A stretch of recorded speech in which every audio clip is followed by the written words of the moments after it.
Gostaria aqui de declarar aberta a 77ª sessão ordinária do Conselho Superior da Defensoria Pública. Cumprimentar aqui as conselheiras, os conselheiros. Iniciar essa sessão, colegas, destacando que não temos atas de sessões anteriores nesse momento para leitura e aprovação, pelo que já vou passar aqui às breves comunicações da presidência. Então, destacar inicialmente aqui as atividades que foram realizadas nessa semana, as agendas dessa semana, e fazê-lo iniciando com a atuação da Defensoria Pública em São Sebastião. Acho que aqui fazer a referência, seguramente vou ser complementado aqui pelo Defensor Público, pelo terceiro Subdefensor Público Geral, mas destacar que ao longo das últimas semanas, as equipes da Defensoria Pública Geral, da terceira Subdefensoria Pública Geral, dos núcleos especializados,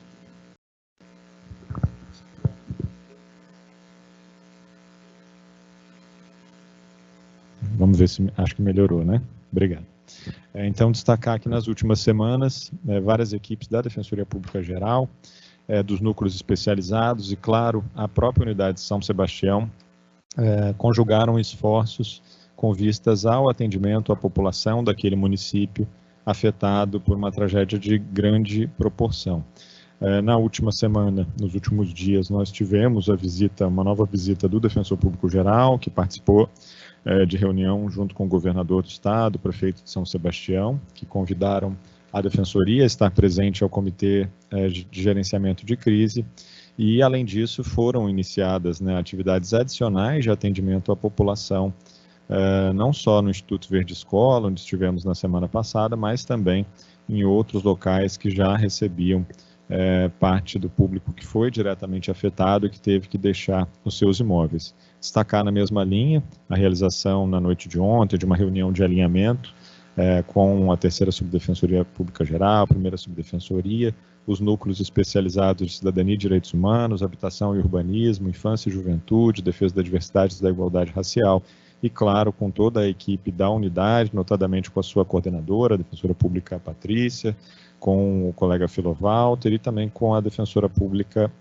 Alessandra, todos, então, presentes, e o objetivo agora é estruturar um plano de trabalho emergencial para os próximos 30 dias, tendo em vista as percepções que foram colhidas após essas primeiras atividades da Defensoria em São Sebastião. A própria unidade já vinha desde das chuvas e das tragédias, do início da tragédia, já vinha prestando atendimento. A ideia é reforçar a estrutura para essa atenção à população e, claro, também contar com o apoio especializado dos núcleos afetos à temática, quem agradecemos aqui todas as coordenações pela pronta disponibilidade, assim como o apoio da administração superior.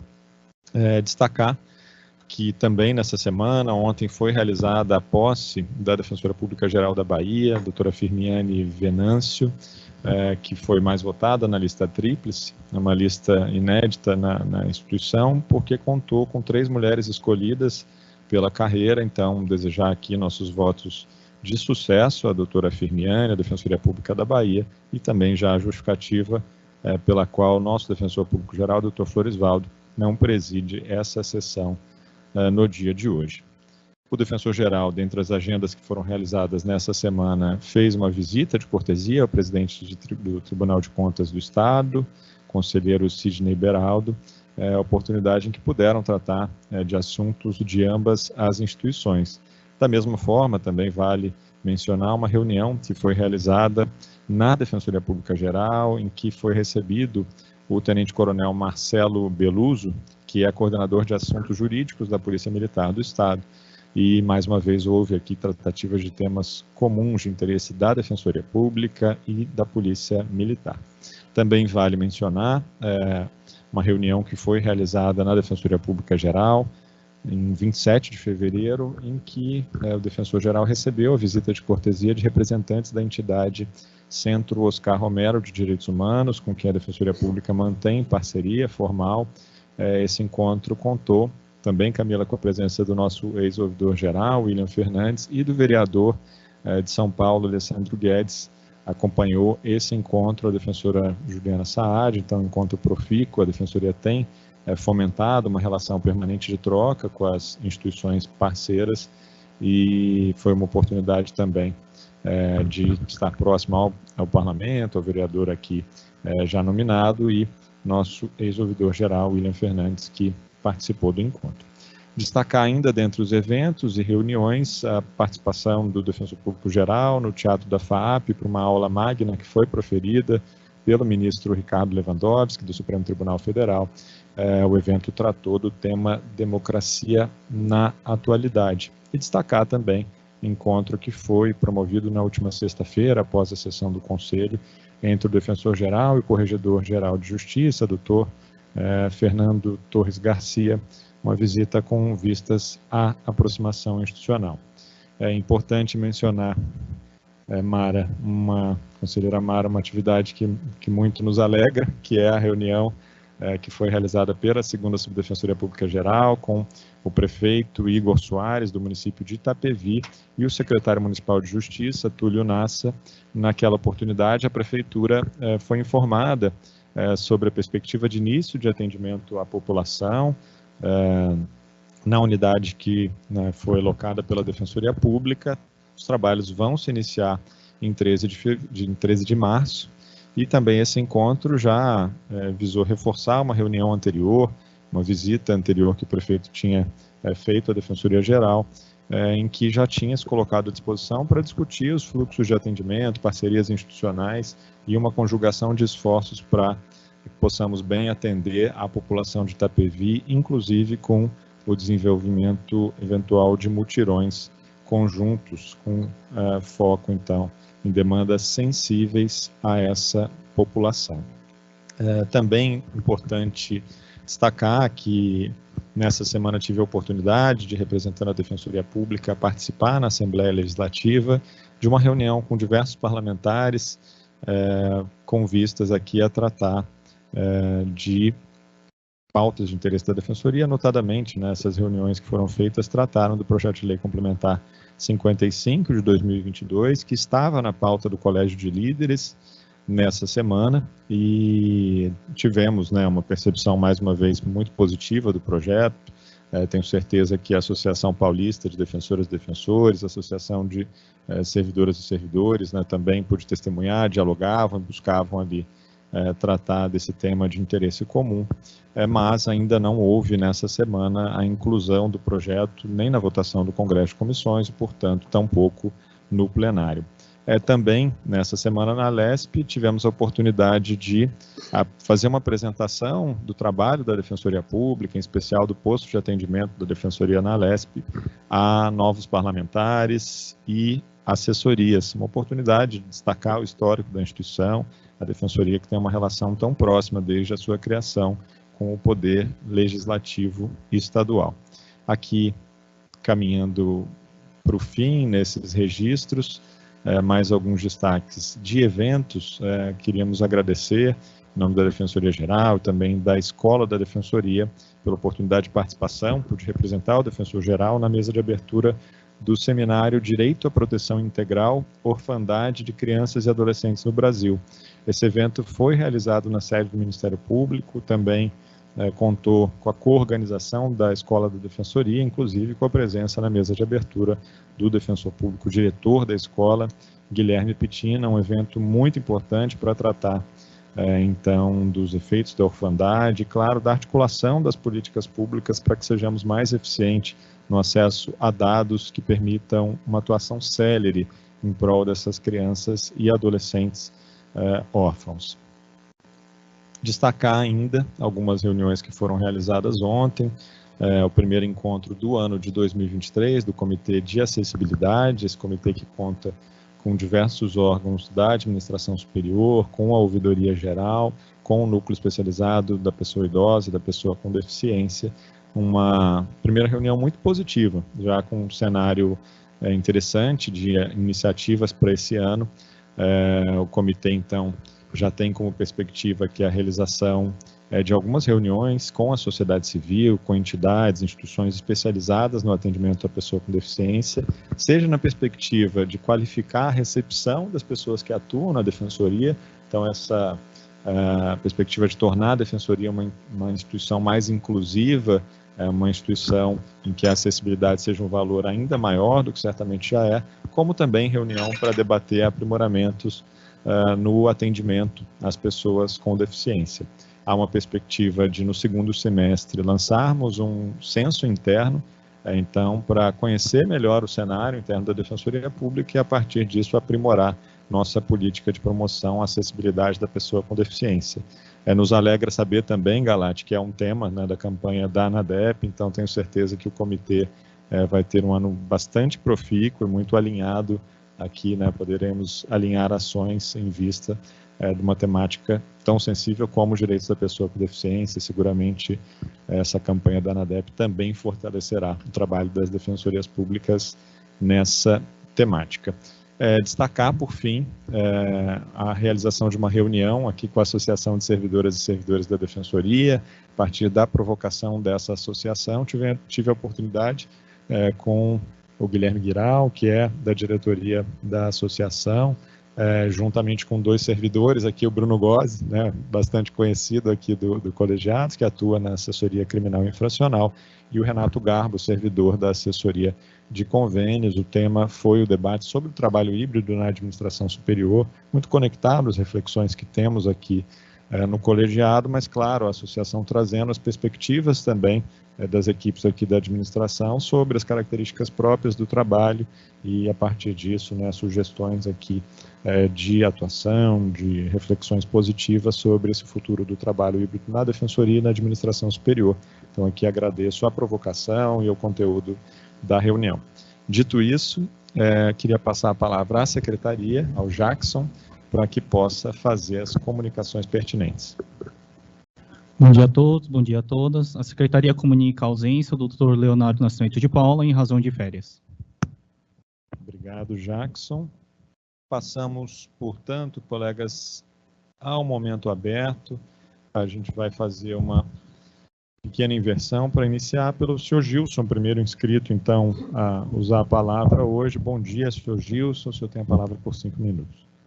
Bom dia a todos, bom dia a todas. Mais uma vez, mais uma sexta, eu estou aqui falando da minha agenda semanal, né? Eu quero dizer a vocês que a Defensoria Pública, para resolver alguma coisa, demora uma eternidade. E na maioria das vezes, não resolve nada. Porque os problemas no Brasil só aumentam. Eu não sei se essa carga, né, de resolver esses problemas, esses pequenos problemas, pertence à Defensoria Pública ou pertence aos políticos. Porque os políticos, né, pouco querem resolver os problemas do cidadão e não resolve nada, né? O cidadão que está desprovido da jurisdição, dos advogados, da Defensoria Pública, né? Porque quando você procura a Defensoria Pública, falar em nome da Defensoria Pública é uma coisa, procurar ela é outra. Por exemplo, olha o meu caso. Por que eu vim aqui? Eu vim aqui em 2018. Eu me lembro que eu vim aqui em 2018, e numa quinta-feira eu estava sendo tão perseguido, eu estava tão fora, descontrole, tão fora de mim, tão descontrolado, por um ataque ser feroz, né? Eu costumo dizer que esse ataque vinha do PCC, né, que era dono dos terrenos lá, que era uma traficante da Baixada Santista, que era herdeira do advogado, que era dono, né, da propriedade, e 2 filhas que estavam longe do Brasil. Uma estava na Inglaterra e outra estava nos Estados Unidos. Então, quer dizer, elas não estavam nem aí. Mas a herdeira, que era traficante, quando o proprietário da terra nos colocou lá, que morava lá, era a minha esposa e as 3 filhas dela. Quando eu me envolvi com ela e fui para lá, aí as coisas desandou. Então, o proprietário, os pais das herdeiras, ele ia sempre para lá, porque no domingo a gente estava lá e conversava, porque eu trabalhava, era cobrador de ônibus na época, e trabalhava com táxi, né? Então eu ficava lá, conversando com eles dois, conversa, né? E depois eu ia trabalhar e estudar, então eu acho que a herdeira não gostou daquilo tudo. Então começou a agir, né, de uma forma diferente. Também ela não podia intervir. E quando ela interviu, o herdeiro, o viúvo foi lá e falou: olha, pode ficar tranquilo que não vai acontecer nada com vocês não, tá? Eu sei como controlar a situação e ela não pode fazer nada com vocês, apesar de eu saber como conhecer ela como pai. E daí passou e o proprietário morreu e começou tudo. Em 2010 eu procurei a Defensoria Pública. Eu sou um cara que leu e assiste o jornal e vivia sobre isso na época. Então eu procurei a Defensoria Pública, né? E, para minha decepção, eu não procurei um advogado particular, um advogado privado, porque eu sabia que a interferência no escritório de advocacia privada ia ser tão grande que eu ia perder tudo que é meu e não ia recuperar nada. Então eu procurei a Defensoria Pública, na época, eu estava desempregado, porque isso foi em 2010, e eu trabalhava com táxi, né? Eu saí da empresa em 94 e comecei a trabalhar com táxi. E eu comecei a trabalhar com táxi, estava encontrando muito problema com táxi, estava encontrando problema demais. Era pessoas estranhas que entravam no táxi e estava alguma coisa. E eu já não aguentava mais trabalhar com aquele táxi, isso vê? Né? Em 2010 não, em 2012. 2002, eu estou meio confuso aqui, mas é isso mesmo. Aí eu peguei e vendi o táxi em 2010, né? Não, isso é uma confusão mental mesmo, eu tenho essas confusão mental, mas pode ficar tranquilo que eu tenho controle da situação. Eu sei muito bem como funciona isso, né? Eu vou cortar essa palavra, porque eu vou cortar essa frase, porque eu já me enrolei. Então eu vou dizer que a partir de 2017, aí em 2016 eu sofri assédio moral dentro da corregedoria da polícia, né? Depois, lá onde eu fui morar, ele tentou colocar um travesti dentro da minha casa e colocou dois caras do PCC em cima da ponte também para ver. Foi uma cena, 3 cenas ridículas, não é isso? Aí eu cheguei aqui e veio toda essa perseguição, né? Que eu cortei já o que aconteceu em 2002, eu me enrolei tudo que foi em 2010. É que o tempo é muito corrido aqui, quando pega essa placa aqui, a gente já se enrola. Aí o que foi que eu fiz? Eu fui direto para a Defensoria Pública. Em 2010, eu encontrei mais dificuldade aqui dentro da Defensoria Pública do que em qualquer lugar do mundo, né? E foi daí que começou, em 2016, o contato com os jornalistas. Então, quer dizer, eu não assisto televisão. Veja vocês, é uma coisa doida. É a televisão que me assiste. É a televisão que me assiste. Se eu falar alguma coisa ali, a dupla que está no jornal, porque é só jornal que eu assisto. Eu não assisto... só jornal e futebol. Futebol, quando passa, eu assisto. Eu tenho que ficar caladinho. Porque se eu falar mal de um jogador, pelo amor de Deus, o jogador vai ser perseguido por Deus e o mundo. Então, eu fico calado. Eu já não falo nada. O jogador é ruim, eu tenho que retrucar.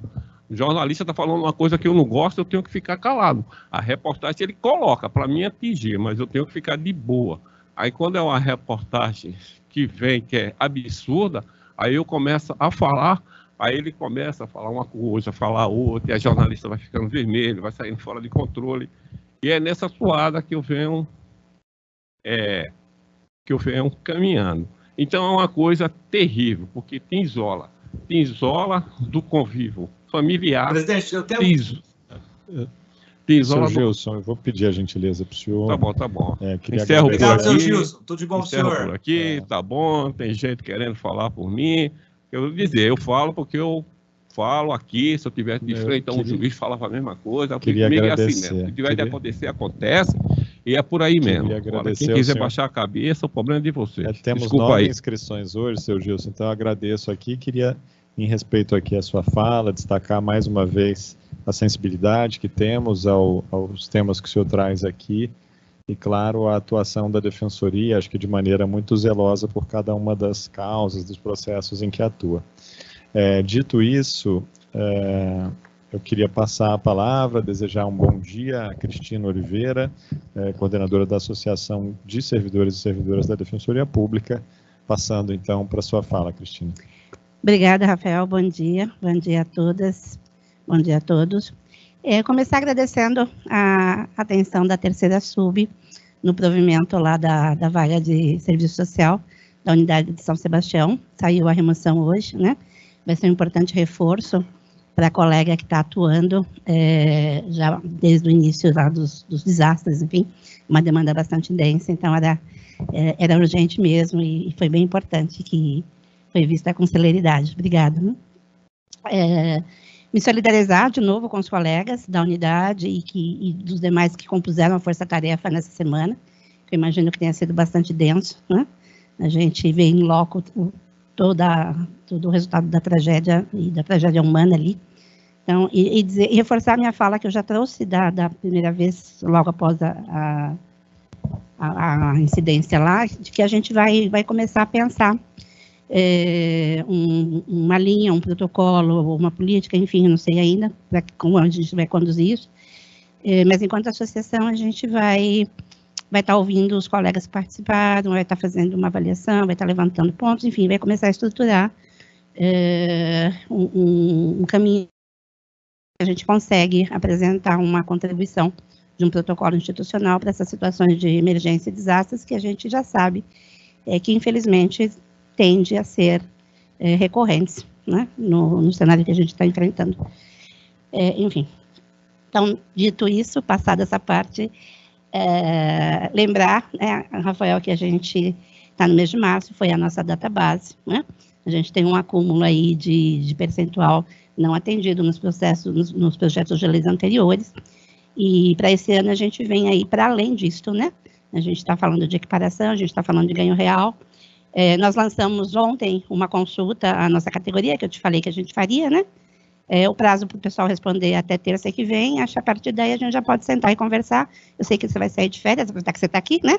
E a gente já vê a agenda direto contigo. Enfim, quarta, quinta, quando você quiser, a gente já senta e começa essa tratativa, né? Começa essas negociações, tá bom? Consulta a categoria, tá. A LESP a gente está trabalhando, né? Desde janeiro. A gente tem trabalhado lá na Assembleia pela aprovação do PL 55, foi o nosso compromisso com vocês da administração, né? A gente tem feito isto, né? Eu conversei contigo na terça, de algumas impressões que a gente ouviu de corredor, enfim, corredor você também filtra, né, o que acontece ali. Mas nós tivemos duas conversas bastante importantes, que foi com o líder do governo, o novo líder do governo, né, o deputado Jorge Wilson, inclusive ele é de Guarulhos, eu já conhecia ele da vereança lá. E uma agenda bastante importante que foi com o presidente da LESP, com o Carlão, né?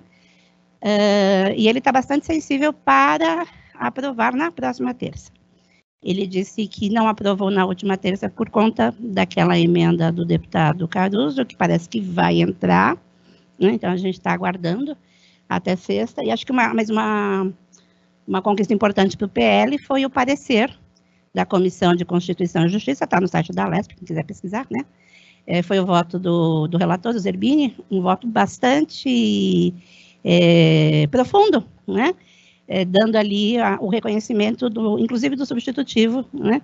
E um parecer favorável. Então, na Constituição, nessa comissão, a gente já venceu essa etapa, falta agora a parte da Comissão de Orçamento e Finanças, né? Enfim, acho que isso. A gente também já iniciou, desde janeiro, nosso retorno às unidades, a gente tem feito aí visitas, né? Essa semana eu consegui estar com os colegas aqui da ouvidoria, no 150, estive em Santana, e é sempre um momento bastante alegre, enfim, isso para mim é bem importante, eu gosto de estar com as pessoas, né? Não à toa tenho a profissão que tenho. Enfim, e aí a parte mais difícil a gente deixa para o final, né? Agradeço a reunião que a gente teve contigo, veio ao encontro do que a gente já vinha, né? A gente já estava mais ou menos alinhado em relação ao trabalho híbrido, plano de trabalho, uma flexibilidade inicial, enfim, né? Já antevendo que pode ter ajustes no decorrer, enfim.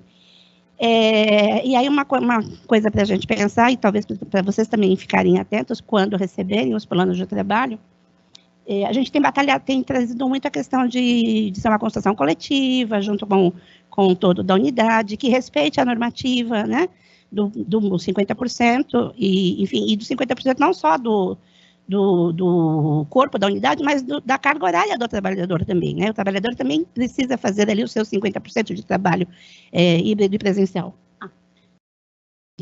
Botando a mão assim, opa, né?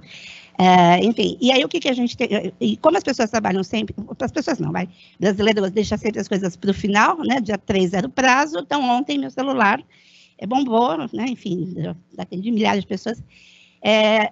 Assim, e a construção coletiva é um exercício, né? E é um exercício que as pessoas têm níveis diferentes de condição de desempenho, né?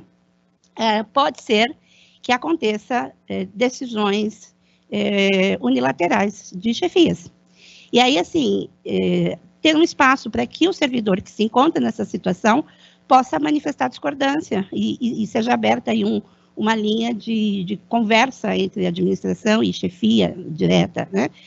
A norma, ela dá diretriz, ela dá a questão objetiva para se fazer o planejamento, mas ela não atende à subjetividade das relações, né? Então, cada um usa a norma dentro da sua condição. E, às vezes, essa condição, ela extrapola um pouco.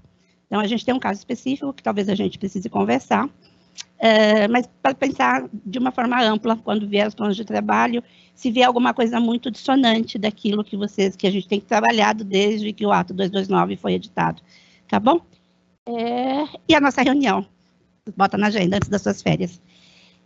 É isto. Obrigada. Obrigado. Não se conta antes das férias, hein, Cristina? Isso não dá sorte. Agradeço aqui... Agradeço, não, eu falo contar das férias, a reunião, sim. Agradeço aqui a sua fala, destacar, acho que a partir dela, né, essa conjunção de esforços em relação ao projeto de lei complementar 55 e uma expectativa, de fato, conselheiros e conselheiras, essa é a penúltima semana dessa legislatura, né, tem a especificidade ainda nesse mandato, que a legislatura se encerra em 14 de março. Então, isso vai mudar para o próximo mandato, mas, então, teremos basicamente uma última semana de votação no Legislativo, com essa expectativa de que haja espaço e convencimento em relação ao projeto de lei complementar 55.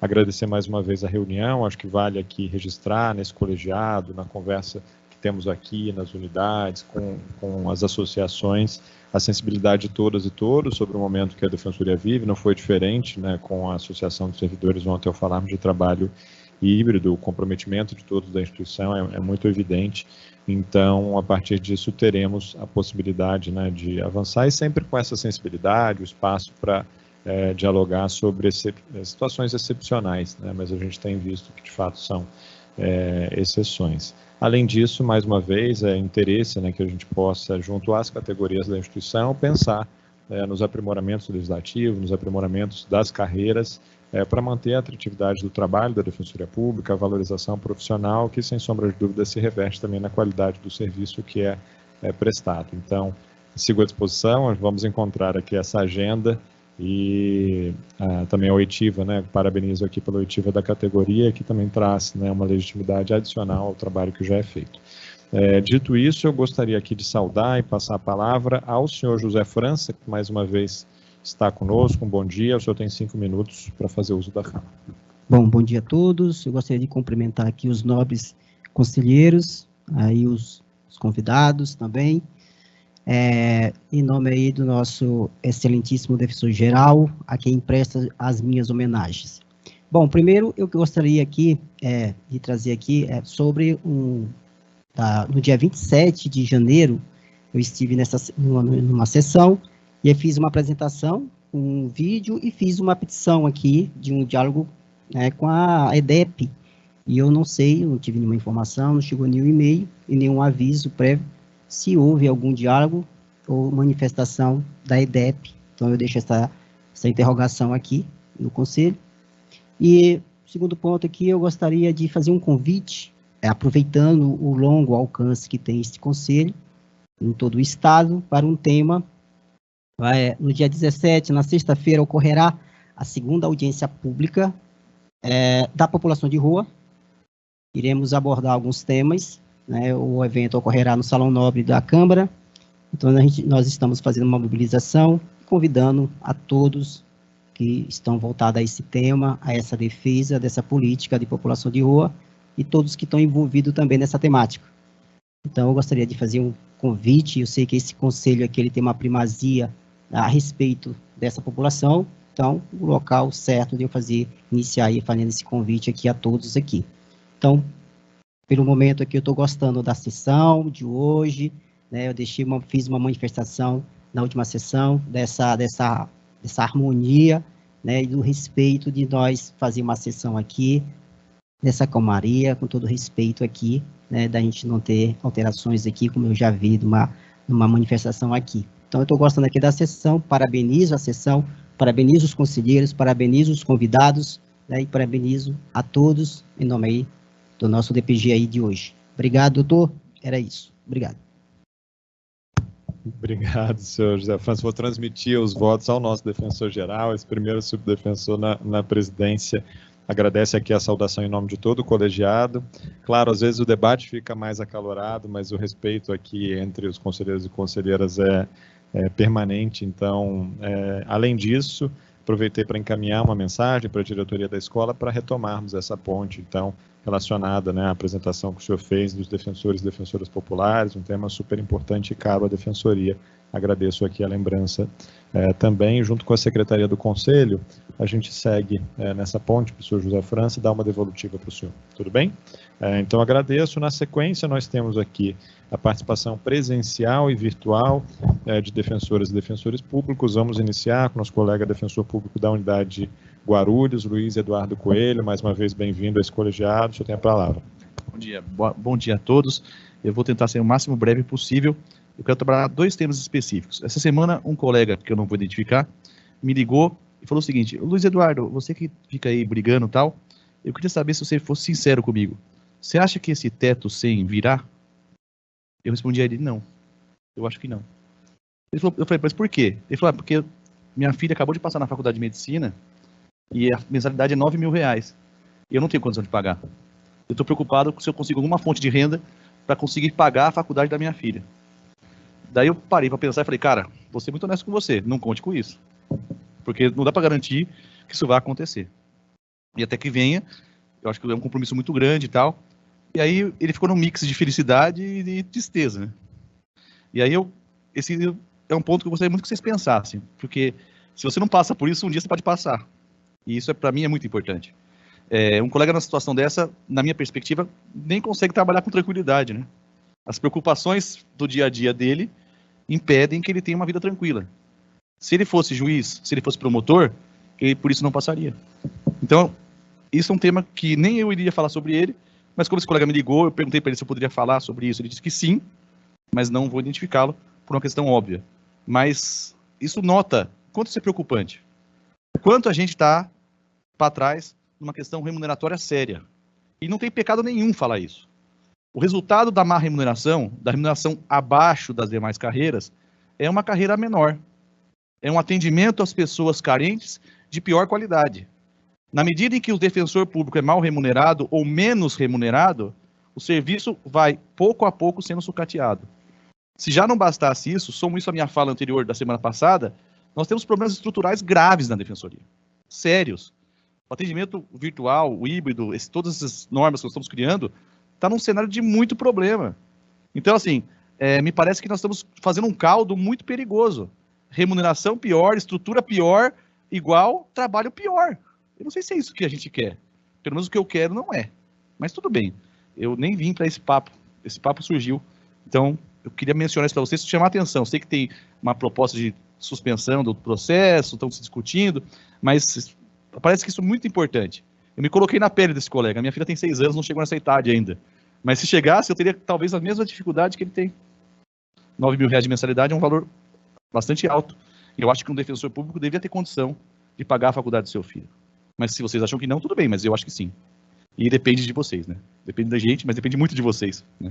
Então, acho que vocês precisam olhar para esse colega. Talvez, não sei, eu até falei assim, pedindo desculpa para ele. Ó, meu, você desculpa, mas eu não tenho nada que eu possa fazer para te ajudar, né? Mas mudando o foco agora, né? Essa semana eu parei para sentar, porque nós recebemos notícias do plano de saúde nosso, né? Que sofreu reajuste de 30%. E aí, colegas estão também quebrando a cabeça. Poxa, como é que eu vou pagar um reajuste da ordem de 30% no meu plano de saúde? Tem colega que é arrimo de família, que tem filho, tem mulher, tem demandas para pagar. Ah, mas toda a sociedade tem. É verdade, toda a sociedade tem. Mas esses problemas que eu estou mencionando agora não assolam outras carreiras jurídicas da mesma magnitude. Se o colega tivesse prestado concurso para outra função, ele não passaria por essa dificuldade. Eu não estaria aqui se aqui fosse o Conselho Superior da Magistratura. Eu não estaria aqui se aqui fosse o Conselho Superior do Ministério Público. Porque lá, essas demandas que nós estamos pedindo aqui são dadas automaticamente. E faço o caso concreto. O plano de saúde suplementar criado pela Defensoria Pública nos moldes da PGE foi criado no mesmo ano pela magistratura. Com uma única diferença. No último ano, 2022, o plano deles lá foi reajustado em mais de 230%. E o nosso foi reajustado em 7.000%. Então, olha o nível da diferença. E isso aconteceu faz um ano atrás. Ou seja, há um ano atrás, a magistratura reajustou o auxílio saúde deles em 230%. Você quer saber qual é a diferença concreta hoje em valores? É mais de R$ 2.500. Mais uma vez, não me parece razoável que a família e o defensor público recebam um tratamento de saúde menor do que as outras carreiras. Eu sei que é difícil, eu sei que a equiparação é uma meta, mas para alcançar uma meta, a gente tem que caminhar em sentido à meta. Não dá para atingir um objetivo sem caminhar em sentido a ele. E eu falo abertamente, eu não vejo, pelo menos pode ser que exista, mas eu não vejo esse esforço hercúleo para conseguir esse tipo de demanda. Eu brinco com os colegas, a questão do trabalho híbrido, se eu pegar os dois exemplos, o trabalho híbrido, surgiram normas, regras, objetivos, reuniões, metas, deveres, rapidamente. Porra, rapidamente tem termo, tem um monte de coisa, cara. Mas, para esses tipos de demanda, as coisas parecem que cozinham numa velocidade muito mais lenta. Um caldo parece que não encorpa, não ganha volume. Isso é muito complicado. Todo mês, um déficit dessa magnitude impacta sensivelmente no bolso dos defensores. Eu estou acabando, e eu me questionei agora, a colega Dione que está aqui me perguntou, pô, mas diante de todo esse cenário, por que você ficou na defensoria? Você já pensou nisso? Por que quando você entrou, você já rapidinho não pulou fora? É difícil. Vai ser triste chegar no final da minha vida profissional e chegar à conclusão que o certo seria ter pulado fora. Porque eu acho que o barco está indo para o lado errado. Eu estou no dever de advertir. O barco está indo no lugar errado. Nós estamos em passo de desvalorização. Sei que depende de todos, mas de vocês também. Um abraço, me desculpe pelo tempo. Obrigado, agradeço ao colega Luiz Eduardo Coelho. Farei aqui manifestação ao final, Luiz, em respeito à sua fala, e demais colegas que também usarão essa oportunidade. Na sequência, cumprimento e passo a palavra à nossa sempre defensora pública, Maria Dolores Massano. Bom dia. Bom dia a todos e todas. Venho aqui mais uma vez no Conselho, ouvindo agora o Luiz Eduardo, o nosso Ledu. É difícil a gente ter que vir aqui e falar sobre isso, como ele disse, eu não sei o porquê eu fiquei. Às vezes eu penso, eu não sei porquê eu realmente optei. Eu sei porque eu optei, falei já isso aqui várias vezes. Optei porque era isso que eu queria, era o sonho que eu queria de uma carreira realmente forte, uma carreira de nível constitucional, que é o que nossa lei prevê, mas nós não estamos sendo isso. Quando eu entrei na PGE, não posso deixar de falar, porque foram muitos anos, né? Eu ganhava menos do que cobrador de ônibus. Era uma situação bem difícil. Ganhávamos muito pouco. Houve muita luta para chegar um pouco melhor. Nunca chegamos à isonomia, nunca chegamos, naquela época, a um salário que fosse igual ao do MP, da magistratura, ou um tratamento digno também. Todas as vezes que tinha alguma luta da PGE, era colocada a PAJ na frente. Por quê? A PAJ, sim, tinha o mesmo nível de juiz e de promotor, e tínhamos o mesmo trabalho, o promotor estava do outro lado da mesa, como está até hoje. A nossa parte adversária, entre aspas, era sempre o Ministério Público, praticamente. Nós tínhamos o mesmo nível, éramos tratados e somos tratados ainda por juízes com respeito e com dignidade, com exceção de uma brincadeira ou outra pelo nosso salário. Infelizmente, a gente tem que vir aqui para reclamar disso. A valorização da carreira já passou da hora. Nós estamos abaixo de todas as outras carreiras, inclusive da onde eu saí, que era a PGE. Muito abaixo. 30% é uma diferença muito grande para qualquer um de nós. Financeiramente, é pesado, mas principalmente, o nível de uma carreira se mede pelo quanto ela ganha. Isso eu já ouvi do próprio governador do estado de São Paulo. Você tem que ter um bom rendimento, um bom salário base. O defensor público geral não pode ganhar metade do que o governador ganha, que é praticamente isso que está hoje em dia. Tem que haver recomposição salarial. Com relação ao auxílio de saúde, realmente é mais deprimente ainda se nós formos pensar. Imagina como aposentado. E depois dos 59 anos, eu vou fazer 61 esse ano. Óbvio, depois dos 59 você não tem, mas quando você chega nos 59, o seu aumento é brutal no auxílio, no plano de saúde. Os aumentos são violentos, mesmo que se aumente apenas pela Anvisa.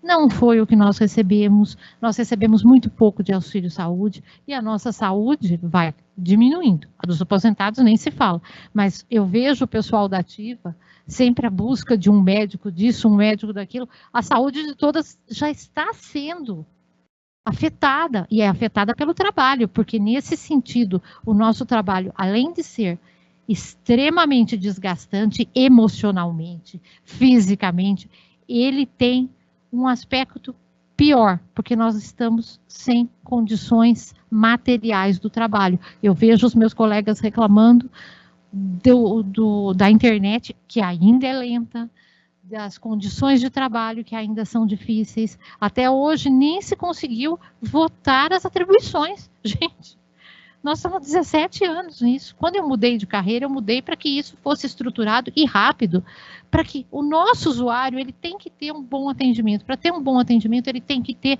um bom defensor, e para ter um bom defensor passa por salário, passa por um monte de coisas. Essa semana eu fiquei sabendo de advogados que, ao invés de prestar o concurso para a defensoria, preferem o concurso de escrevente do TJ. Por quê?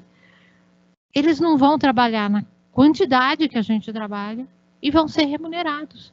E logo, logo vão estar remunerados mais do que a gente. Porque do jeito que nós estamos decaindo, delegado de polícia, em pouquíssimo tempo, vão ganhar mais do que nós. O nosso salário base é muito baixo, não atrai gente boa para a carreira. Eu já saí da carreira, mas eu me orgulho, fico feliz quando eu vejo os nossos colegas no STF defendendo teses. É muito bom você ver isso. Você se sente tão importante quanto aqueles que estão lá. E é uma coisa difícil da gente não sentir. E é isso que eu quero todo dia para mim. Eu quero que a defensoria vá em frente. E é por isso que, mais uma vez, estou aqui e vou estar todas as semanas que eu puder, ainda para pedir para vocês, o mais rapidamente possível, que resolvam a situação do teto 100, da remuneração, do auxílio saúde, das substituições, das atribuições e tudo mais, tá bom? Até mais. Obrigado, Dolores. Na sequência, cumprimentar e passar a palavra à defensora pública da unidade Lapa, Johnny Ribeiro Basílio Vidal. Bom dia, com a palavra. Bom dia a todos, bom dia a todas. Antes de eu começar minha fala, eu gostaria de pedir a gentileza de quem está no celular desligar e prestar atenção, porque eu tenho percebido nas transmissões que esse momento aberto, ele tem... Na verdade, eu tenho me questionado para que serve o momento aberto, né? Se é um lugar de fala ou um lugar de escuta. E eu imagino que seja, né, objetivamente um lugar de escuta, um lugar onde eu possa vir aqui para me manifestar, onde o usuário da Defensoria Pública possa vir aqui para trazer a sua demanda, a sua manifestação, e ele possa efetivamente ser ouvido, como a gente exige isso nas nossas audiências, quando a gente está falando e o juiz está fazendo alguma outra coisa que não prestando atenção, e a nossa defesa ali acaba passando bem distante do que ela deveria, né, a função de que ela deveria exercer.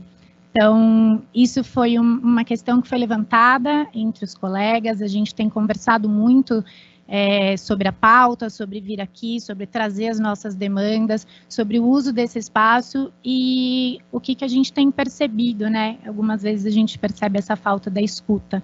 Então, acho que é importante, por isso que eu peço essa gentileza a todos. Eu não vou falar de pauta remuneratória, acho que já fui bastante contemplada por todos os colegas que me antecederam hoje ou nos outros dias que puderam se manifestar, mas eu vim aqui para lembrar que a gente né, como já foi trazido bastante vezes, a gente é uma carreira jurídica dentro do sistema de justiça, a gente luta por paridade de armas, a gente luta pelo respeito das nossas prerrogativas institucionais no exercício das nossas funções, e a gente tem que lutar por isso também aqui internamente, né? Sou defensora pública na Lapa, trabalho na área da infância e juventude, tenho muito poucas audiências, mas tenho muito processo nos quais eu preciso me manifestar. Os processos são todos digitais.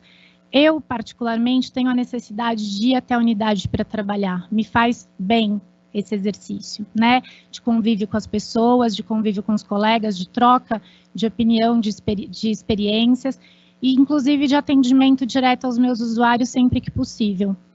Mas, todas as vezes que eu tenho audiência, eu opto por permanecer na minha casa e fazer as audiências da minha casa. Na terça-feira, agora eu fui até a defensoria, e no período da tarde, eu não estava em audiência, para minha sorte, até porque se eu tivesse eu não teria ido. Eu fiz uma medição da internet da unidade. A internet estava com 1.0 para download, com a resposta de que a internet é muito lenta, a velocidade de download da minha internet estaria baixa e provavelmente eu não teria problemas para navegar, mas problemas para vídeos carregados para baixar arquivos. Por óbvio, eu estava fazendo o processo e os meus processos não abriam. E eu só fiz esse teste depois de questionar os meus colegas se o ESAG estava com problema. E não, o problema era a internet da unidade. Como eu disse, eu não estava em audiência, mas se eu tivesse, isso seria um problema. E ontem de manhã, cheguei na unidade às 8h20 para trabalhar e eu resolvi fazer esse mesmo teste, porque às 8h20 eu tinha 2 estagiários atendendo no andar térreo, usuário, e só tinha um defensor além de mim na unidade. A internet tinha uma velocidade de 4.14, que também traz as mesmas indicações de dificuldade para baixar arquivo e para abrir documentos. Fui trabalhar em processos, tive mais uma vez dificuldade. Parece aquele vermelhinho quando você tenta mudar de arquivo e ele gira, aí você muda o navegador, para. Então, a gente está aqui de uma maneira muito objetiva, violando o princípio da eficiência administrativa, né? Então, vamos lá, a gente está lidando com recursos públicos, eu sou um recurso humano público, o meu trabalho tem que ser feito com excelência para atingir a função final, que é prestar o atendimento com excelência para o meu usuário, e a partir do momento que é exigido que eu esteja presencialmente na unidade, sem ter condições para exercer o meu trabalho, a gente está desvirtuando o princípio da eficiência, né? Então, se os nossos recursos hoje são limitados, o que a gente tem que fazer? Trabalhar com os recursos que a gente tem para alcançar o melhor resultado.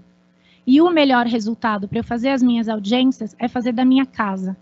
E essa é uma escolha que eu tenho hoje, porque ainda não tem uma limitação de número de defensores que tem que estar presente na unidade, né?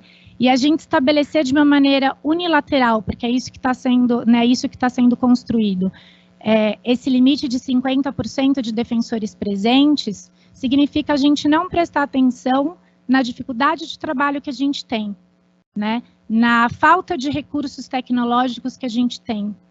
E aí eu queria trazer mais uma questão para vocês hoje. A EDEP encaminhou um e-mail num convite, um daqueles convites que eu acho maravilhosos da EDEP, né? Tem um congresso, a gente não vai pedir licença no conselho, a gente não vai dar qualquer tipo de auxílio financeiro, mas está aí, se você estiver interessado. E eu resolvi mandar e-mail. É um congresso que vai acontecer em Lisboa para tratar dos avanços que foram feitos nas tecnologias, nos atendimentos remotos em razão da pandemia nas carreiras de justiça. Eu não entendo como a defensoria pode ficar de fora de um congresso dessa magnitude, né? pensando que está sendo realizado por uma universidade de ponta. Para quem não conhece, a Universidade de Lisboa é uma das maiores e mais importantes universidades europeias. Fala a nossa língua, tem um sistema de justiça parecido com o nosso, então acho que nada mais justo do que a gente participar. E eu mandei uma mensagem questionando, né, como seria feito o congresso, até porque não me foi dito, mas de repente poderia ter a possibilidade de participação remota. Infelizmente não tem, a participação é presencial.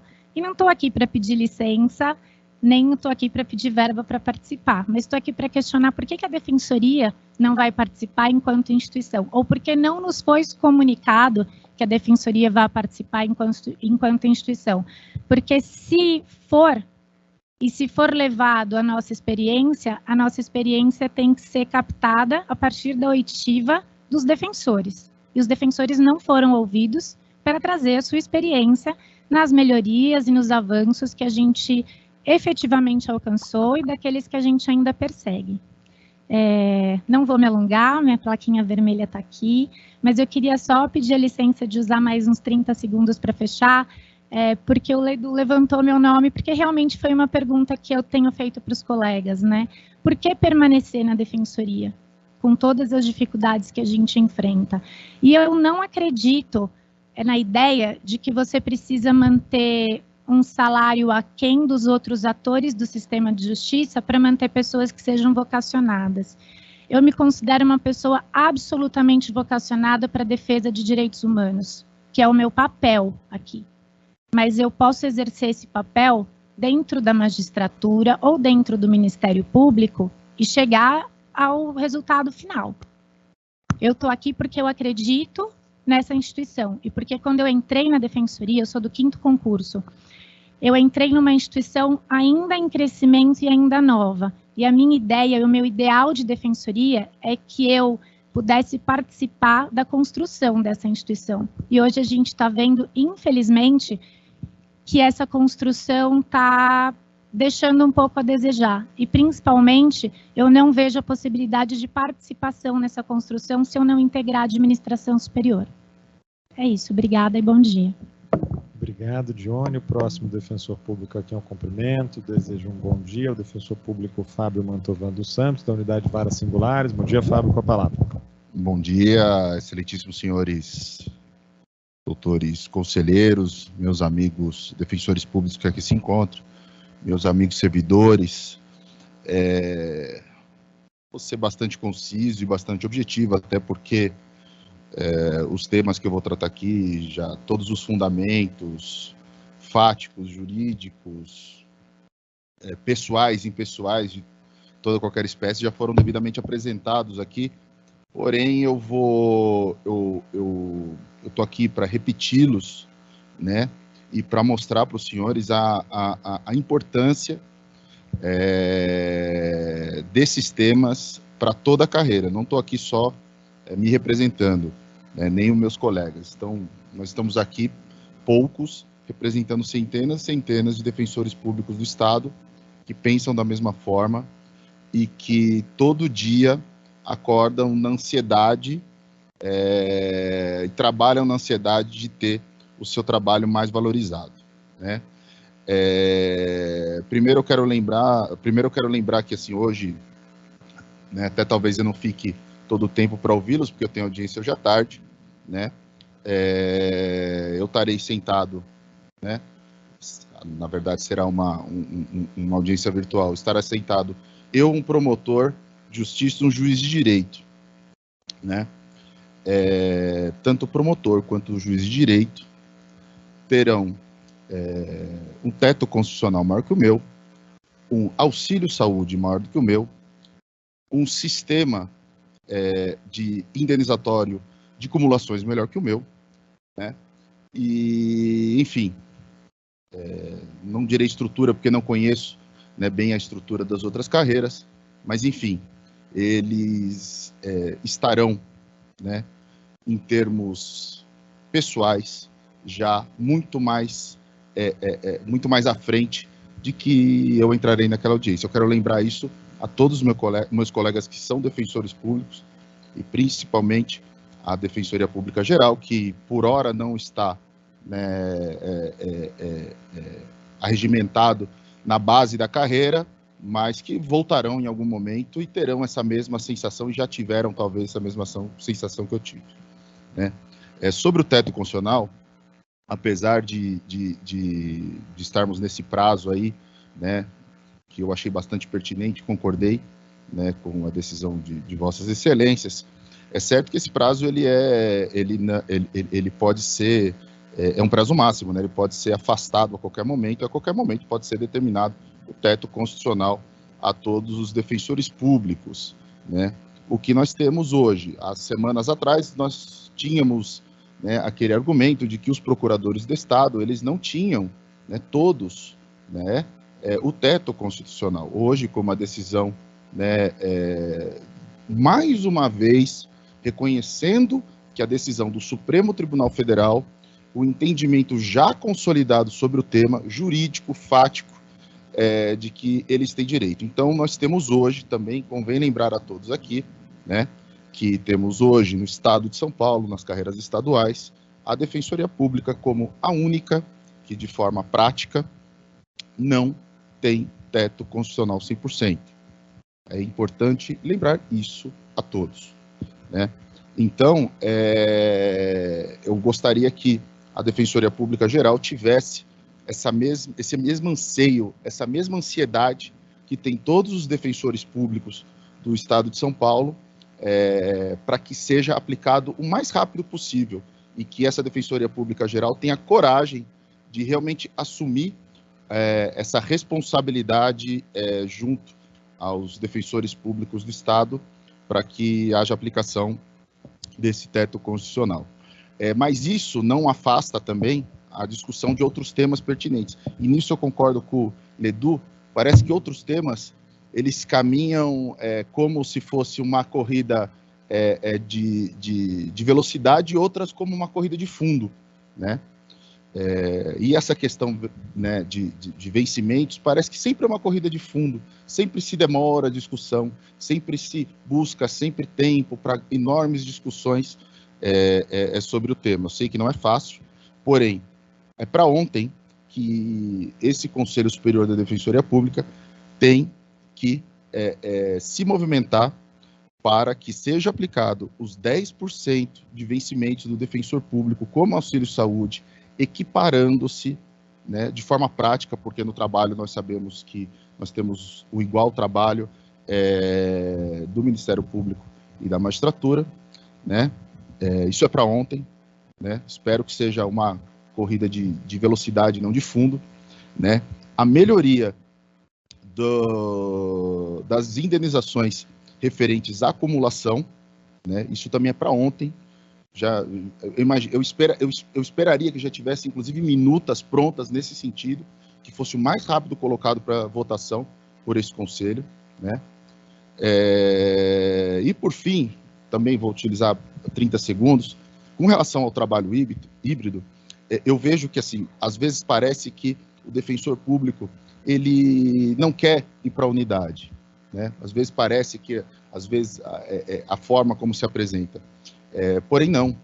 O defensor público, na verdade, ele quer fornecer o melhor atendimento para aquele assistido e da melhor forma, né? Primeiro que atendimento não é só andamento de processo, e todos sabemos, né? Sabemos que o mais importante atendimento, muitas vezes, para o assistido, é na hora da audiência.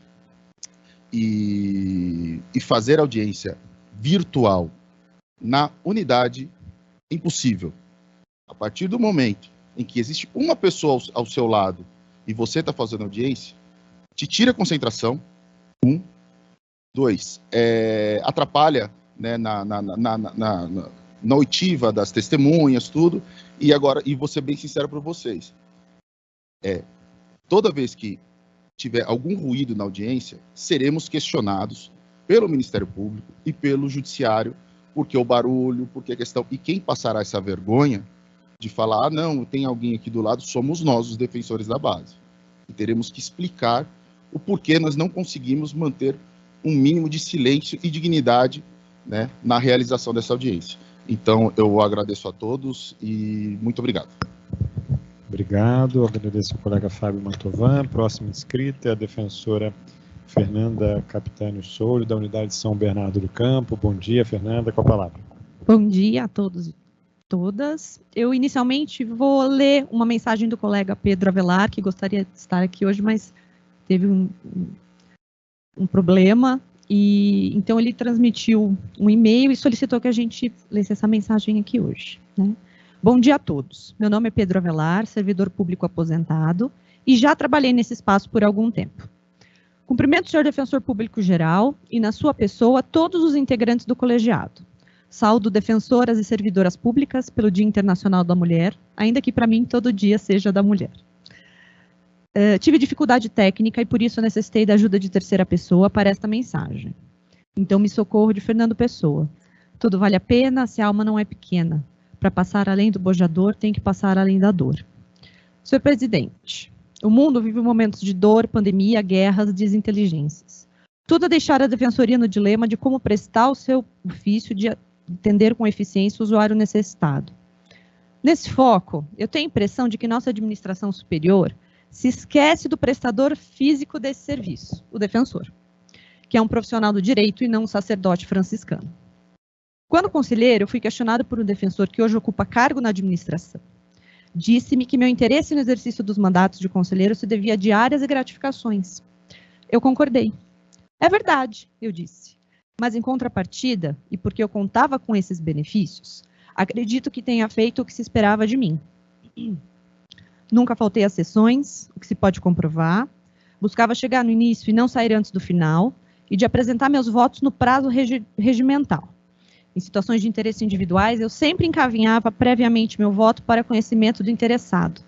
Sem tais benesses, eu concluí, eu não concorreria mesmo ao encargo. A defensoria vai completar 17 anos. Nesse tempo todo, o que o defensor mais ouviu foi promessa de reconhecimento. Valorização. Isso nunca veio. Sejamos justos. Pior ainda, só no caso do defensor público, porque as demais carreiras jurídicas não têm esse problema e não precisam ouvir a todo momento que se aguarda parecer de assessoria jurídica. Com todo respeito e humildade, os assessores jurídicos não possuem maior conhecimento jurídico do que os demais defensores. Todos sabemos o que a defensoria pode fazer por seus próprios meios, que não se cuida de entrave orçamentário. E por que a administração superior da defensoria não toma tais decisões? Eu não sei. Talvez porque imaginem que é imoral ao defensor o pleito de avanços remuneratórios. Então, senhor presidente, conto com seu esforço e senso de justiça, e pode acreditar por uma causa real, a eficiência na prestação do serviço público de qualidade. Não só o defensor, mas também o usuário necessitado lhe será grato. Muito obrigado. Eu nunca havia me dirigido a esse conselho, mas vou aproveitar a oportunidade, já que aqui estou, falando em nome do Pedro também. É claro para todos os senhores esse movimento dos defensores estarem aqui, se fazerem presentes continuamente por conta das nossas questões de trabalho, de estrutura e os pleitos remuneratórios. Eu, pessoalmente, me sinto quase infantilizada pelo tratamento que vem sido dispendido aos defensores. Todos nós somos membros de carreira constitucional. E enquanto os senhores não nos tratarem dessa maneira, ninguém mais vai tratar. Não tem cabimento eu ter que me conformar que a minha saúde vale menos que a do juiz, que o meu vencimento é menor porque há um entrave orçamentário, que sempre há.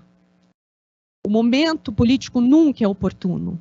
O orçamento sempre é um fantasma. Isso eu concordo que eu não tenho a responsabilidade que os senhores têm.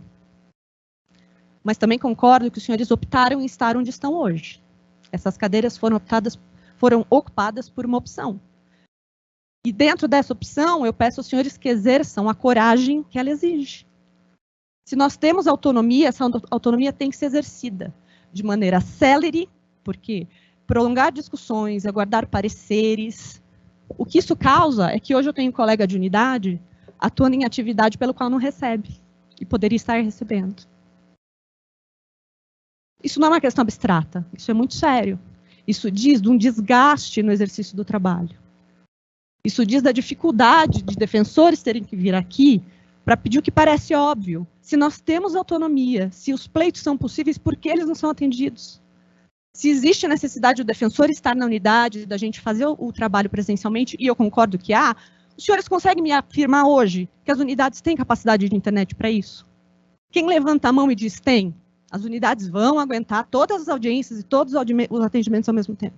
Os senhores não podem fazer isso, porque elas não têm. Então, eu não quero mais soar como uma criança birrenta, que vem aqui pedindo doce para escutar que o meu doce vai ser dado na volta.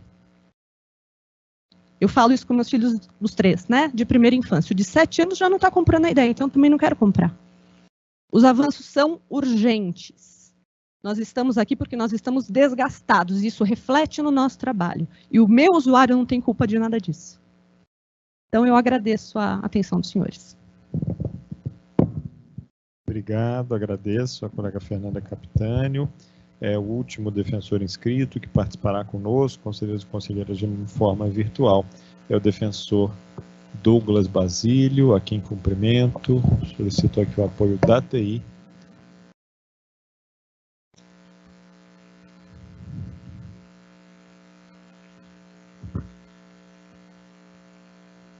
Não sei se o colega Douglas está conosco.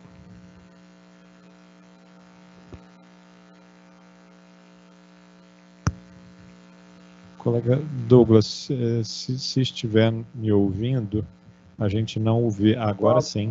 Tudo bem? Bom dia. Passo a palavra. Obrigado. Bom dia a todos e a todos. Gostaria de cumprimentar hoje especialmente os servidores, porque me chamaram muita atenção aí a posição deles de fixar uma database. Eu acho que isso é importante. Acho que a Defensoria tem falta disso, de ter um plano mesmo de valorização da carreira, e essa aqui é a minha pauta de hoje, valorização institucional e equiparação às demais carreiras de justiça, né?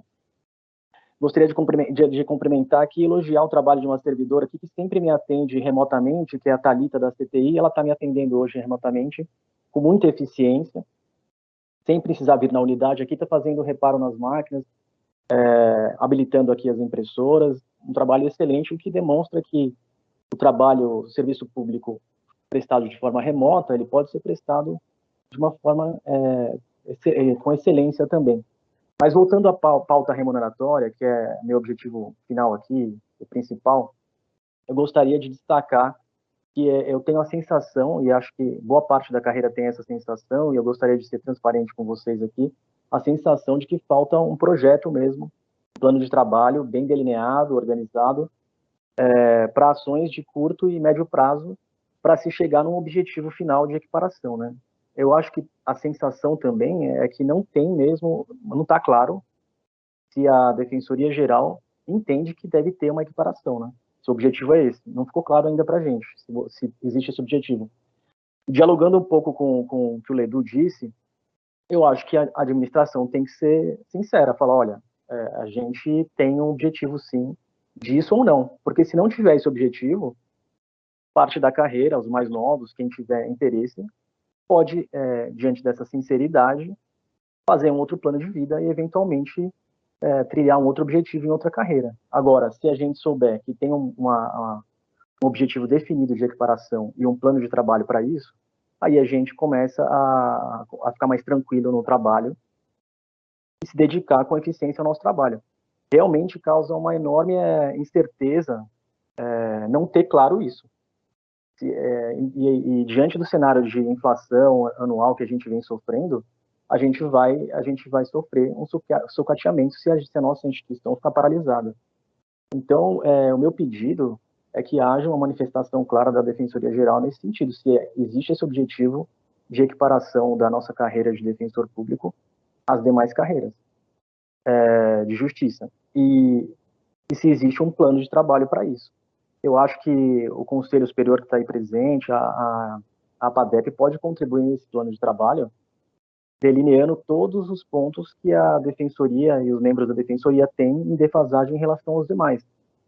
A questão do auxílio-saúde, a questão dos plantões judiciais, que a gente ganha bem menos, a questão da referência de todas as nossas atividades serem pelo nível 1, ao passo que nas outras carreiras é pelo nível final, né, que é a entrância final.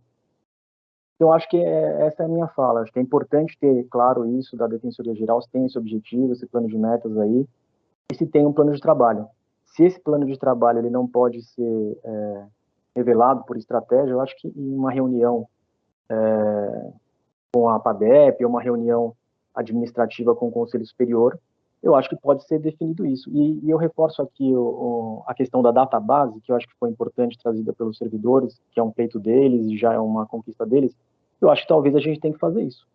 Criar uma database, porque anualmente a gente tem inflação. E todo ano a gente tem que fazer uma reposição inflacionária em relação ao que a gente perdeu no ano anterior, né? A gente está perdendo muito para a inflação. A questão do plano de saúde que o Ledu trouxe aí é gritante. A gente vai ter um aumento da ordem de 30%, e a gente teve a questão do nosso auxílio saúde reajustado em 7%, né? Então é isso, eu queria agradecer a todos e registrar aqui a minha fala. Obrigado, boa tarde, bom dia para vocês. Obrigado, agradeço também ao colega Douglas.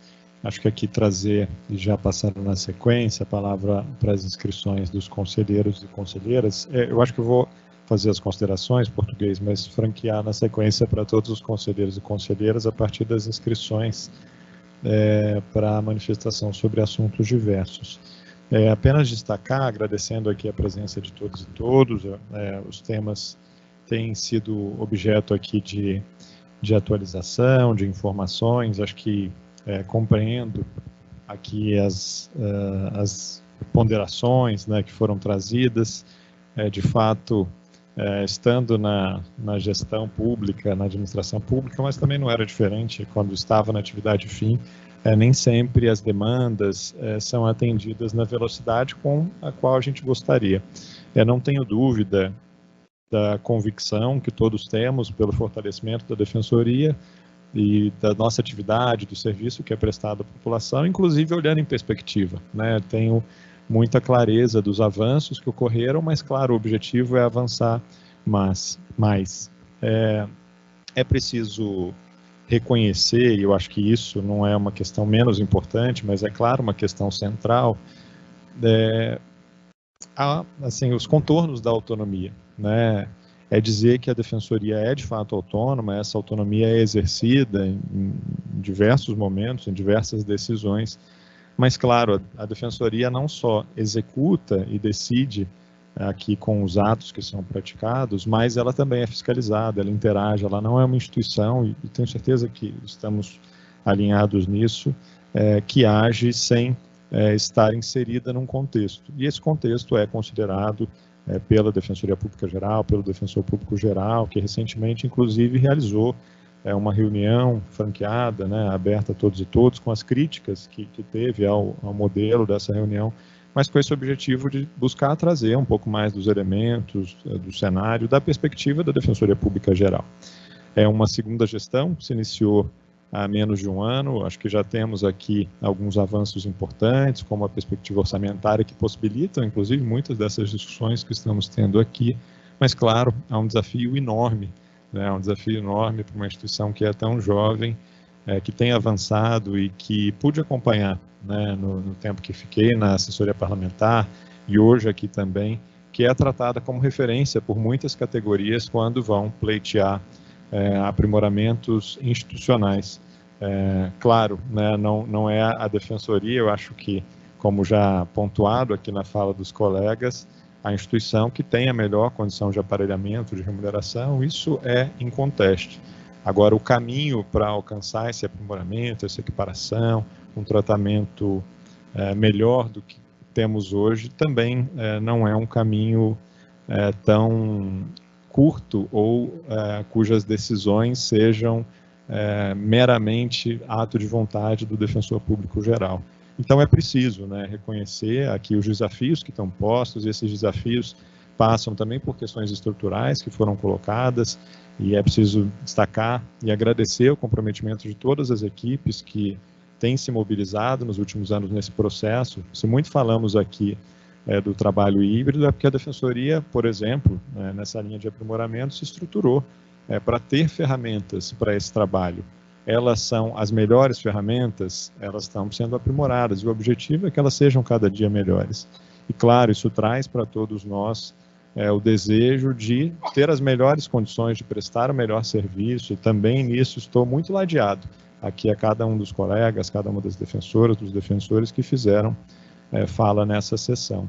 Naturalmente, também reforçar esse compromisso de transparência em relação aos motivos pelos quais são tomadas as decisões ou não são tomadas, inclusive para crítica. Isso faz parte não só do trabalho desse colegiado, mas do trabalho da Defensoria Pública Geral, inclusive a autocrítica, né, de pontos aqui que a gente já reconheceu diversas vezes que poderia ter feito diferente, poderia ter feito de uma outra forma, mas também os pontos que acreditamos que acertamos e as conquistas que vêm sendo realizadas. Então, nesse sentido, eu gostaria de agradecer as manifestações, seguramente os conselheiros e conselheiras vão secundar as falas que foram feitas e vão contribuir aqui para o enfrentamento dos temas que foram trazidos. Então, com isso, conselheiro português, conselheiros e conselheiras, eu gostaria de pedir, se possível, que todos utilizassem as inscrições via chat, posso apoiar quem precisar, para garantir aqui uma isonomia na participação, pensando que há colegas que estão hoje de forma remota. A gente vai passar para o próximo link, vamos interromper agora. Então, no próximo link, a gente abre as inscrições para as manifestações de todas e todos. Então, vamos interromper aqui, já retomamos no link seguinte.